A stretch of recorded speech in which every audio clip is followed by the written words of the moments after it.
Assalamualaikum warahmatullahi wabarakatuh. Ketemu lagi dengan Bapak di mata kuliah kalkulus. Kita akan bahas tentang teknik-teknik pengintegralan. Ini ada di bab 7 ya.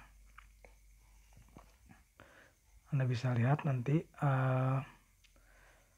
banyak untuk teknik-teknik pengintegralan, tapi kita akan coba mulai dari yang sederhana dulu ya.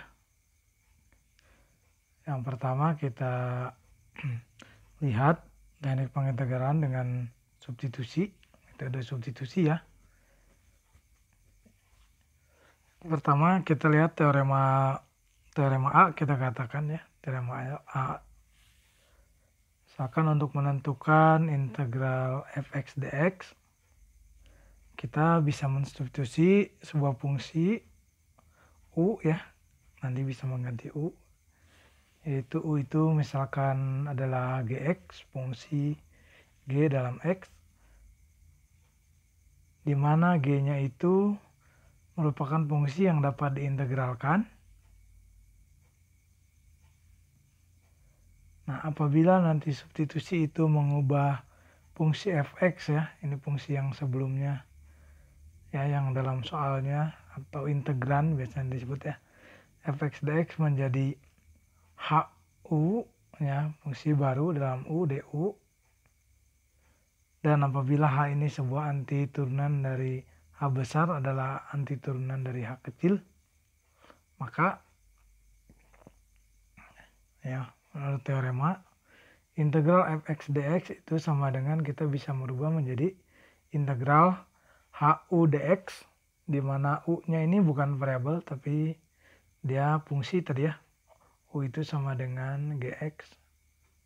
Nah, sehingga nanti jadi karena h besar itu anti turunan dari h kecil, berarti integral dari h kecil adalah h besar u dalam fungsi u ditambah dengan c, di mana u-nya sendiri adalah ini fungsi dalam adalah gx ya, bukan gu tapi gx, h gx plus c ya. Sehingga dengan metode substitusi bisa seperti ini ya nanti hasilnya. Nah, yang disubstitusi yaitu biasanya, atau substitusi itu penggantian ya, atau mungkin kalau bahasa kita dimasukkan nilai ini atau diganti dengan fungsi ini gitu ya. Biasanya yang digunakan fungsi konstan, fungsi pangkat, eksponen, fungsi trigonometri, dan fungsi inverse trigonometri. Oke, yang pertama kita coba bahas satu persatu ya, yaitu substitusi fungsi konstan dan fungsi pangkat. Contoh, carilah integral x pangkat n dx, ini pakai rumus biasa ya, x pangkat n plus 1 per n plus 1 tambah c. Ini rumus biasa. Kemudian integral kfx dx, itu k-nya bisa keluar ya, k integral fx dx. Nah, ini udah tadi ya. Dan contohnya nih. Nah, mana yang sekarang masalahnya adalah mana yang harus disubstitusi atau diganti dengan u ya. Biasanya yang diganti dengan u itu yang ada fungsi yang ada pangkatnya lebih besar ya. Tuh di sini kan ada x pangkat 3, sedangkan di sininya x pangkat 4. Berarti lebih besar komponen x pangkat 4 kan ya. Berarti nanti u-nya dimisalkan x pangkat 4 plus 1. Sehingga du-nya itu jadi turunan dari x pangkat 4 plus 1. X pangkat 4 plus 1 itu artinya turunan dari dx pangkat 4 plus 1. Nah, sehingga du-nya itu jadi turunan dari x pangkat 4 kan 4x pangkat 3 ya. Satunya hilang. Jadi 4x pangkat 3 dx.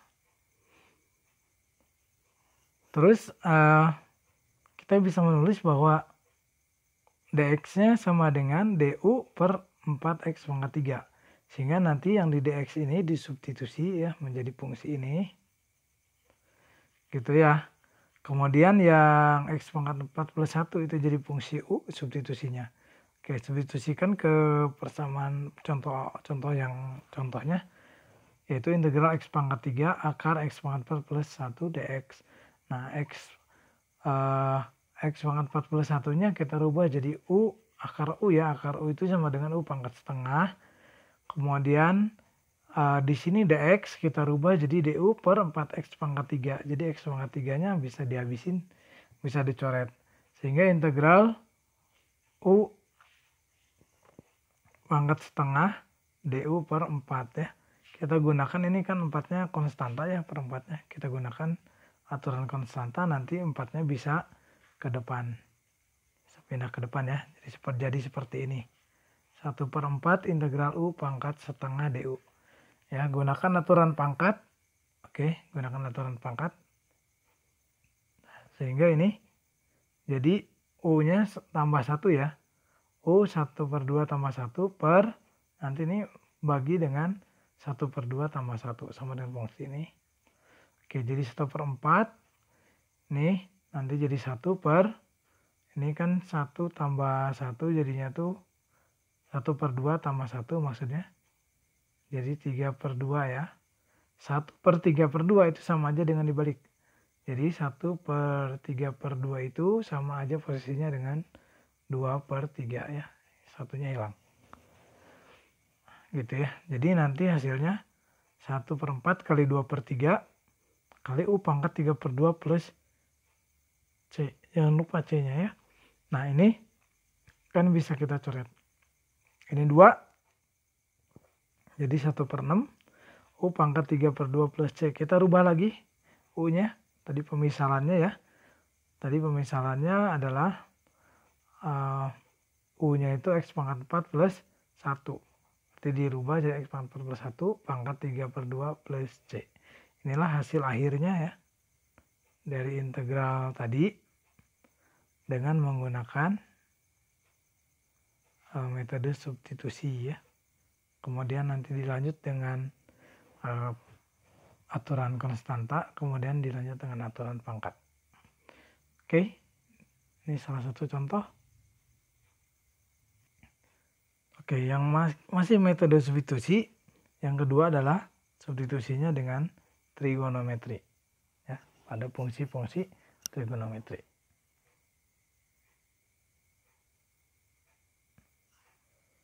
Iya, yang pertama ingat integral sin x itu adalah min cos x ya.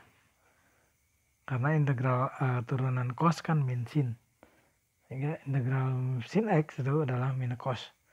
Ya, kebalikannya dari turunan ya. Kalau turunan sin positif, sedangkan turunan cos negatif. Kalau di sini dibalik.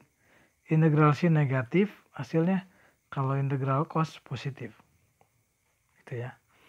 Nah, terus selanjutnya integral tan. Itu sama dengan min ln cos x. Ya, ini kalau bisa ditulis besar-besar di kertas HPS, tempel di kamar Anda, di tempat-tempat yang sering Anda lihat, biar otomatis hafal.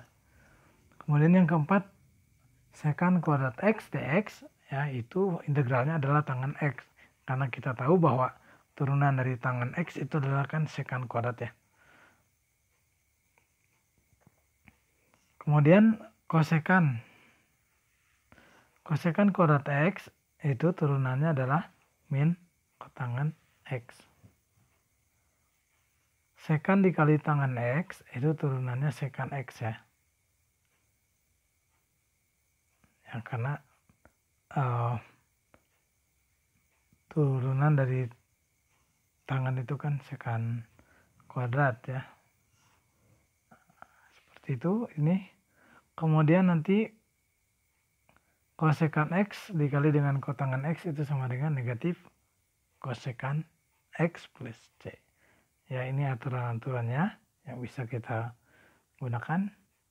Kita lihat contohnya. Oke, hitunglah integral x dibagi dengan cos kuadrat x pangkat 2 dx. Gitu ya. Nah, sekarang yang kita jadi masalah adalah kita mensubstitusikan u-nya. U-nya apa? Kenapa x kuadrat? Karena fungsi ini fungsinya pangkat 1, ini fungsinya pangkat 2, lebih besar kan ya. 2. Berarti yang dipisahkan u itu biasanya yang pangkatnya lebih besar. Sehingga U-nya adalah X pangkat 2. DU-nya itu sama dengan DX kuadrat. DU-nya sehingga DX kuadrat itu adalah 2X DX. Ya, jangan lupa DX-nya disimpan, ditulisnya. Sehingga nanti akan kita peroleh DX sama dengan DU per 2X. Seperti itu ya.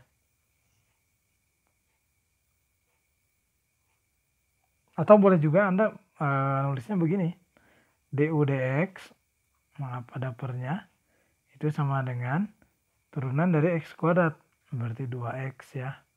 Nah, sehingga DX sama dengan posisinya tinggal ditukar DU per 2X. Nah, boleh seperti ini. Sehingga kita balik lagi ke soal. Balik maning laptop. Balik maning soal. Integral X per cos kuadrat X pangkat 2 DX ya. Sehingga kita ganti DX-nya yang ini jadi DU per 2X. Oke, kita cuma substitusi DX-nya. Nah, kemudian nanti yang X pangkat 2-nya substitusi dengan U juga ya, karena dimisalkan. X-nya tetap ya, karena nggak dimisalkan. Sehingga DU per 2X, X-nya ini bisa habis. Nah, sehingga ini jadi 1 per 2 cos kuadrat U. Nah, integral dari itu. Sehingga kita hasilkan ini ya 1 per kuadrat U per 2. Nah, 1 per cos kuadrat U itu sama dengan 1 per cos itu kan sekan ya. Sehingga 1 per cos kuadrat U itu sama dengan sekan kuadrat U. Nah, sehingga nanti sekan 1 per cos kuadrat U-nya kita rubah jadi sekan kuadrat U DU. Ya. Nah, tadi udah dibahas di sebelumnya bahwa integral sekan kuadrat itu adalah tangan U. Ya. Sehingga nanti hasilnya setengah tangan U plus C. Ya. Kita ganti lagi U-nya ke dalam variabel X, jadi setengah tangan X kuadrat plus C ya. Itulah nilai daripada integral X per cos kuadrat X kuadrat.